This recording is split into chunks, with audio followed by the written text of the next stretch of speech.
अस्सलाम वालेकुम। Breaking news. Kandhkot लॻ जागराणी चाचड़ बिरादरी विच में खूनी झेड़ो, 10 ॼणा क़तल। कंदकोट लॻ हिकु ॾींहुं अॻु जागराणी सब्ज़ोई बिरादरी जे हथां मारिजी वियल 10 ॼणनि जी जनाज़ा नमाज़ ॻोठ रइस मंगीर चाचड़ में अदा कई वई।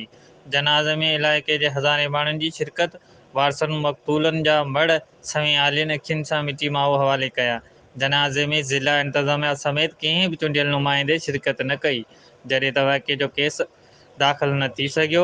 कुझु महीना अॻु पुलिस जे मुक़ाबले जे दौरान धाड़ेलनि जीअंद जागराणी जे घरवारी 2 पुटनि समेत 5 ॼणा मारिजी विया, जिन जो जीअंद जागराणी पारां चाचड़ बिरादरी ते इल्ज़ाम लॻायो हो, "अवां पुलिस जा साथारी बणिजी मुंहिंजा माण्हू मराया आहिनि, बदिलो कंदुसि"। जेको सब्ज़ोई जागराणी गॾिजी चाचड़ बिरादरी ते हमिलो कयो वियो, जंहिं जे नतीजे में 10 ॼणा मारिजी विया, जिन में शाह मुराद चाचड़, मंज़ूर चाचड़, अली बख्श चाचड़, अनवर चाचड़, राहिब चाचड़, शोभान चाचड़, हुज़ूर बख्श चाचड़, हामिद चाचड़, अब्दुल खालिक चाचड़, ज़ुल्फ़कार चाचड़ शामिल आहिनि। जॾहिं त ॿई धुरियूं मोर्चाबंद थी वियूं आहिनि, कंहिं बि वक़्तु खूनज़ी वधी सघे थी।